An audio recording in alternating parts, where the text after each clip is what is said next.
Hi, everybody. I am so sorry. I just lost connection. And the sound is attached to the overhead camera.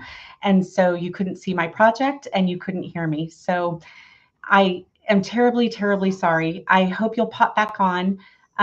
But if not, and you catch this on replay, I want to make sure that you're able to watch this. So when we were so rudely interrupted. We were just about to decoupage our bird onto our pot. And so let's go ahead and do that. I'm going to apply the Wise Owls 1 Hour Enamel in matte. And I happen to have two seams on my pot. Hi, Lori, thank you. I hope you were able to come back. I'm so sorry we were interrupted. I am just going to brush on my medium and we will go there. And then we'll put our bird in place. I'm just putting, it doesn't matter if I'm sealing this right now, so I'm just putting medium a little bit everywhere, just so I am getting medium in the places where I'm going to position my bird. Okay, so I'm going to go ahead and set him, I think, in, let's see if I can get you up here so you can see. All right, let's do that. I'm going to position him in the middle, I think, the best that I can. And I'm going to turn him just a little bit. And then we're going to have our frame. And I'm just going to push him into place. And you can see what I mean about his white tissue kind of blending in. And once he's framed in, I think it's going to work really well. So thank you so much again, Shannon. Oh my goodness, thanks for coming back. I am so terribly sorry. We have no control over the technical difficulties sometimes, and they just happen. So now you can see, I think it's really sweet, even, like this without a frame, but we are going to go ahead and frame him. We went to all of that trouble to create that mold. So let's go ahead and do that. But isn't that the most beautiful little bird? I just love Lexi's designs and her paper, and I just think he's darling. So I hope you won't mind, but I'm going to turn him so I can see him. And then I'm going to get an idea of where I want to place him. I know I want a lot of his face. I'm going to lose some of his tail. And I guess I'm okay with that, but I don't want to lose his beak or anything like that. So I'm going to start by positioning this right here. And oh, thank you so much, Melanie. Thank you for coming back. I really appreciate it. And again, I'm terribly sorry. I am going to be using Quick and Thick. I use this for definitely my clay projects, but a lot of projects. So if you haven't used this, I think you'll love it. It is quick and it is thick. So it does dry pretty quickly. I'm putting a generous amount on here. Again, this is something that I'm going to end up painting a little bit. And so I'm not too worried about that. And I'm going to use that same stick that I used to apply or to scrape my mold. I'm going to use that to spread my glue, making sure that I'm going to the edges. I think your edges are super important to get right. And so I'm going to just spread that out with my transfer stick. These are great to save. I have an entire basket of them, and they just have so many uses. So not only do they, apply our transfers, but they also work as little tools for what we need. So I'm going to stand up for this, guys, and I'm going to kind of, again, position first close to his face. And then I'm going to go here and I'm going to try to make him as straight as possible. Okay. And I have some glue that is leaking out right here. So I'm just going to take a brush and, oh, that one's a little stiff. Hold on one second. I'm going to take a brush and just remove some of that extra glue around there where I've got that, and I'll keep that. And I want to make sure it's straight as I can get him. Okay, I think he might be sticking out just a little bit, but we're starting, okay? And now I'm going to go ahead and lay my glue on this, and we're going to set this on top, and then we will cut where we need it to, okay? So I'm going to, what did I do with my glue? Right here. Putting my glue down, and then again, using my spreader to get out to the edges. Really, really, really just pay great attention to your edges. That is if you're going to have an issue with your transfers, it's usually going to be because you didn't, or I'm sorry, with your clay, it's going to be probably because you didn't get enough adhesive all the way to the edges of your mold and what you're working with, okay? So let's get that there. All right, now what I'm going to do is I'm going to position this top piece right where I want him, even though it's going on top of this other mold. This is what I'm going to do.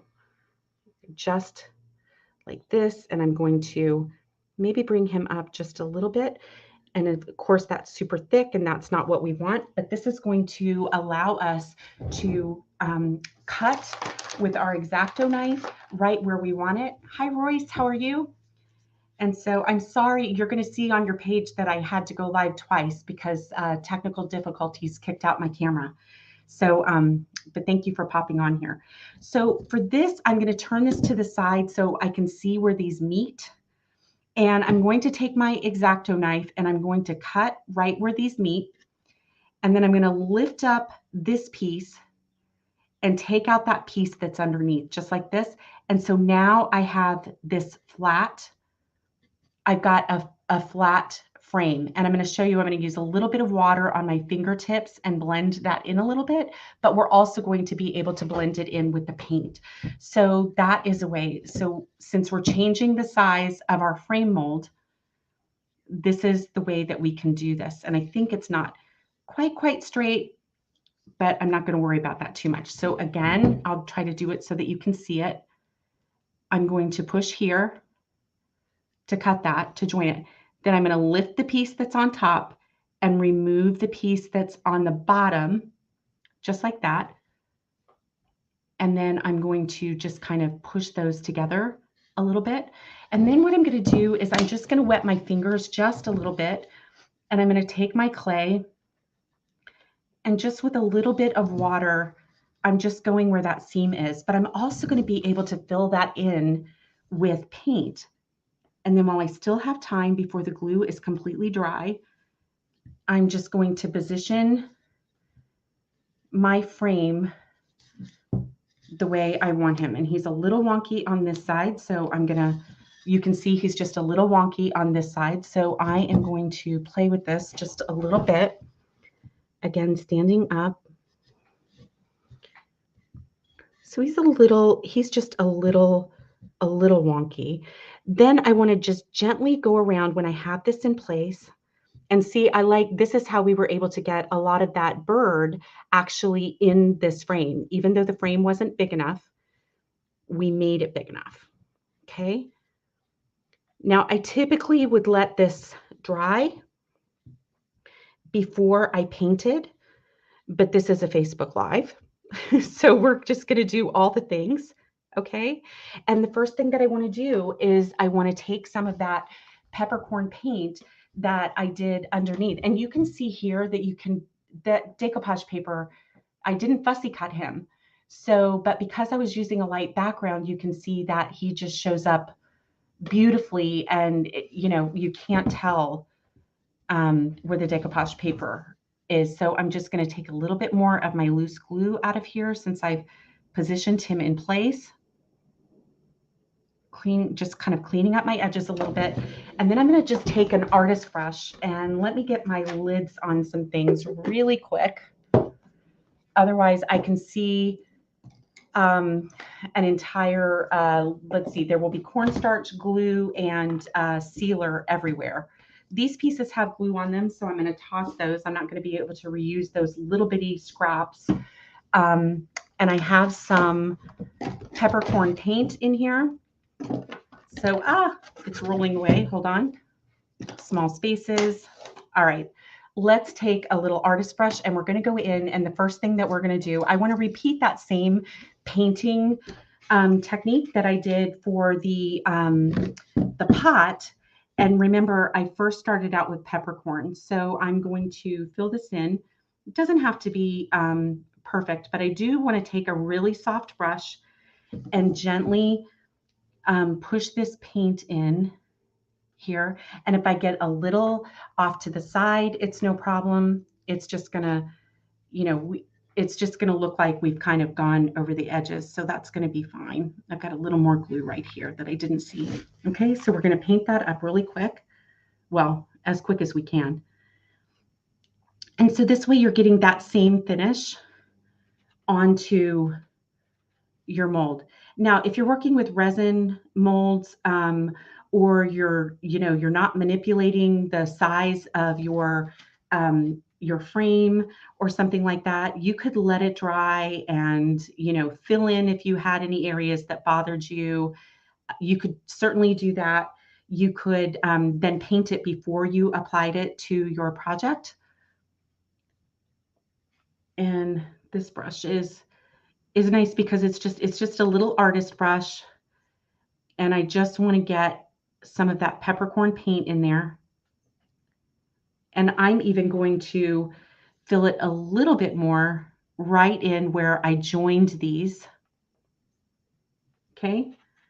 And if you go into the details, so my idea is to have the dark, almost having it almost gives it like a glazed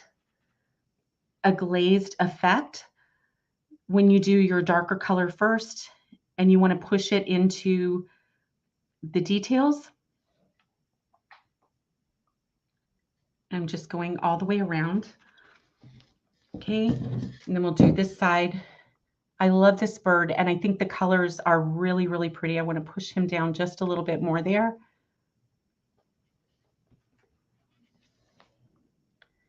We're doing that. So when you push it into the details, and then you lightly brush your lighter color over the top, you're not going to reach into those details. Here we're pushing the paint into the details, into the recessed areas, because that's definitely what we want.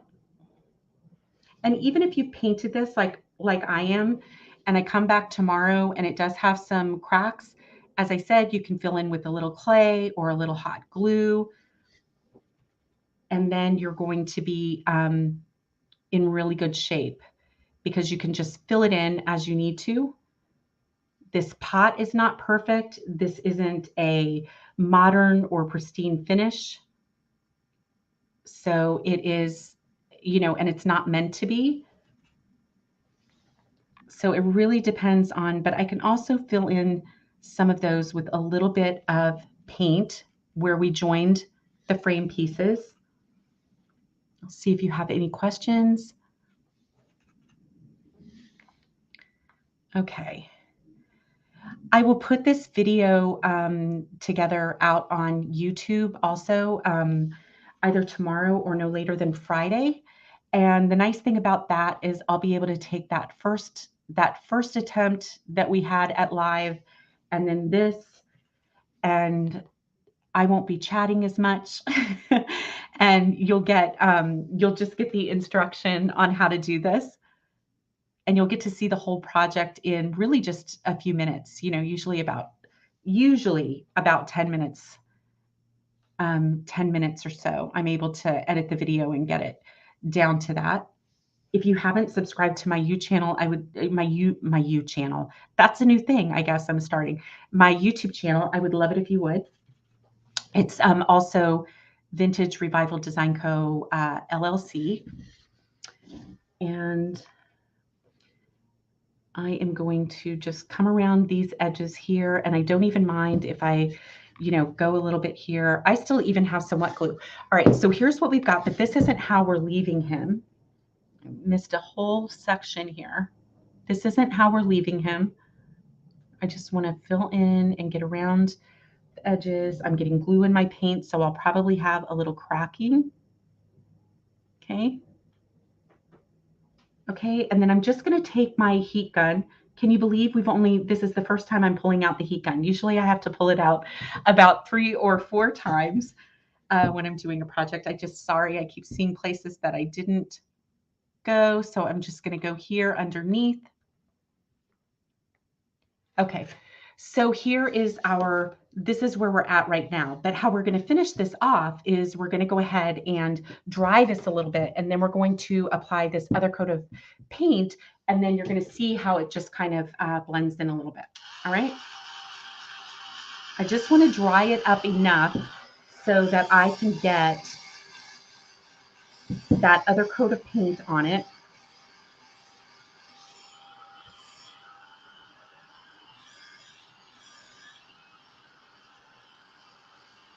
Just enough, at least on these raised areas. That's what's most important to me, is that I get these raised areas taken care of and dry enough.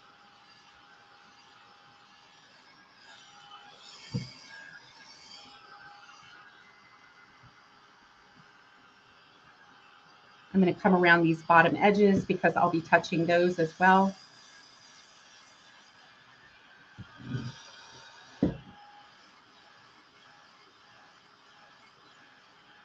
You may have noticed that I didn't, that I laid my bird down, but I didn't seal him. And I'll show you why in just a little bit. Excuse me. All right. So now what I'm going to do is I'm going to take a little bit of that white paint. I hope we're going to be good. All right. And I missed a little gray over there, but I won't worry about that.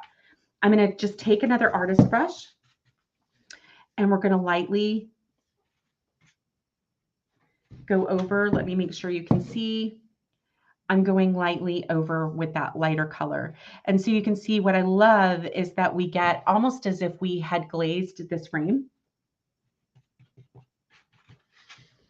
But we did not. We just did it with paint. And paint is such a great way to bring out details. I feel like if you have really pretty details, they're there for a reason and they're meant to come out. If I go a little heavy over here, I can just smooth that out. Like if I get it back on my pot. The decoupage paper blended in beautifully with this antique villa. So that was a really happy thing to happen. If I see any areas that aren't quite pushed down, I'm doing that. I hope I'm staying on camera for you so that you can see.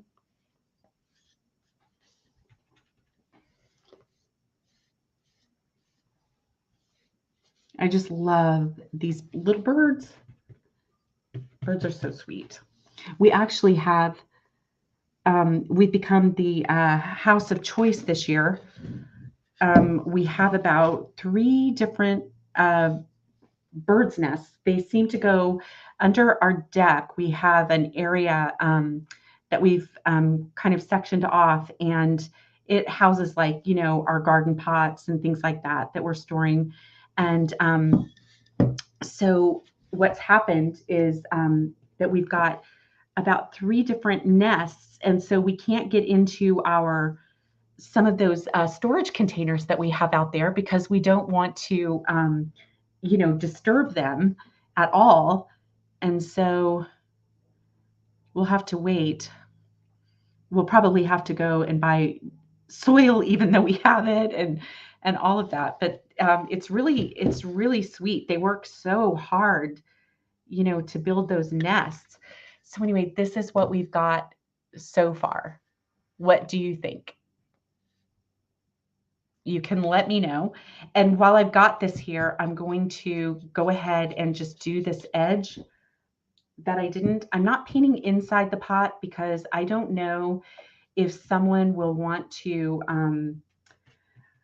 you know, I really didn't do enough research on whether or not like my 1 hour enamel would be safe for the plants or not. So definitely this would be great for artificial plants if you want to paint the inside too.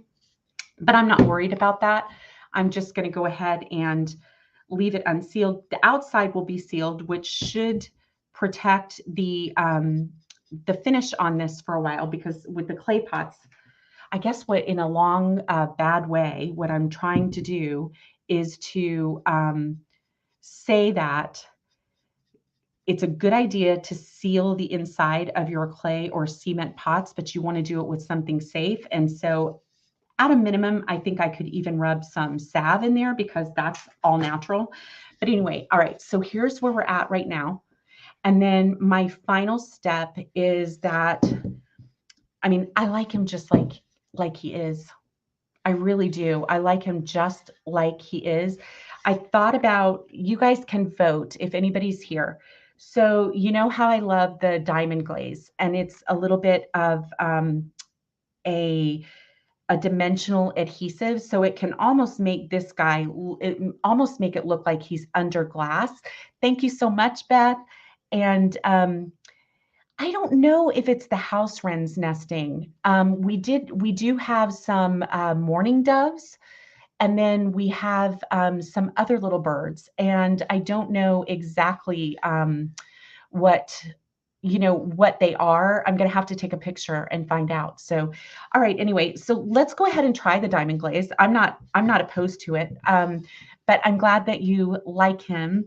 So the diamond glaze is a dimensional adhesive. I use it for all kinds of things. You're probably sick to death if you follow me of hearing me talk about it, but it is by Judikins, and it is a dimensional adhesive, and it also works as a sealer or a glue. But my favorite thing about it is that it will make something look as if maybe it's under glass, or but it seals it. It just makes it pop. And so I like to use mine in a needle nose little bottle. I can put them in my Amazon shop, but you can also go to Amazon and search needle nose squeeze bottle. And these are little, you can see they're little in comparison. But they are really great for, as long as it's not stuck, they are really great for getting into little places. And I've got to make sure that it's not clogged. Okay, so it's not clogged. So the last thing that I want to do with this, oh, good, Melanie. Okay, I'll send you a picture. That would be, oh, he must know a lot about birds. I will send you a picture then, because they're really charming. And these particular birds that are under there, the smaller ones, not the mourning doves. The mourning doves are actually pretty large. I'm going all around using my rim. Oops, and I've got some coming over here that I'll just paint over. So really, I need to hold it up kind of as flat as I can. And I was talking too much. So hold on one second. This is not a problem. You can just brush it off. And then I can just paint over that area with a little, so you can brush this on in several layers, or you can flood it like I was attempting to do. For this one, I may have to, because it's on a curve, and to get it even, I think I may have to brush it. I think that's what it's telling me. So I'm just going to put a little in here. And what I will do is I'll do a generous coat, but I will let this dry. It may take up to 24 hours to dry in between coats. And then I will add another coat to this. But I want you to see it becomes like it's under glass. And I especially like it in things that are framed. I think that's really pretty. Okay, I'm going to pick up that excess and spread that around a little bit.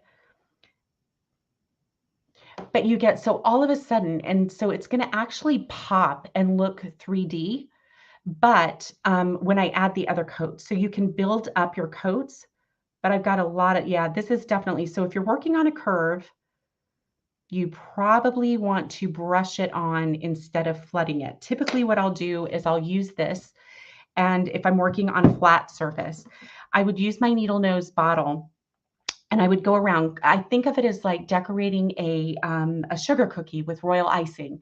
A lot of the times you're going around and you're doing your outline first, and then you're flooding it or filling it in just to keep the icing from going everywhere. And it's the same principle with this.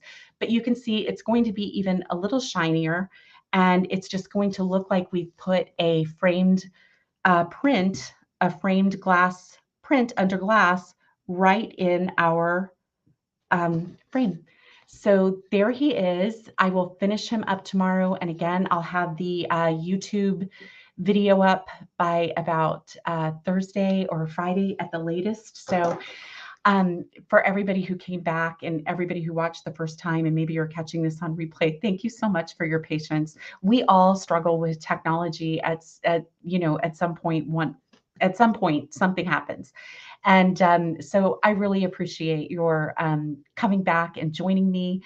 If you have any questions and I miss them, you can always tag me at Vintage Revival Design Co. or at Michelle Adamus, Adamus, and I would be happy to come back and answer. And I'll go through the comments and make sure that I didn't miss anything. So anyway, I'll share a picture of the finished project and a link to the video before the end of the week. Okay. Once again, thank you so much for joining me for another week. I really, really appreciate it. I enjoy creating with you, and happy creating, everybody. And I will see you very, very soon. All right. Oh, you're welcome, Melanie. Thank you. All right, everybody. Bye-bye.